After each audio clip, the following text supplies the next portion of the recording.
Hello guys, how are you doing? I hope you're doing absolutely good today. So I am in Photoshop and I'm showing you how I created a simple two images edit manipulation in Photoshop. So let's watch the video.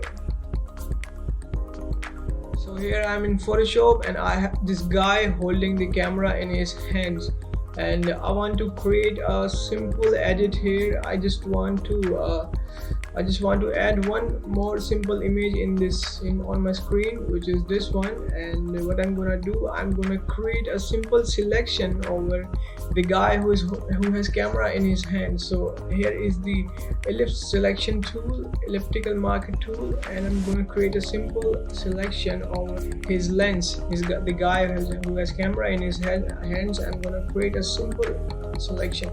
So what I'm gonna do is I'm gonna active this layer, this photograph layer, and I'm gonna make a mask from this simple mask button.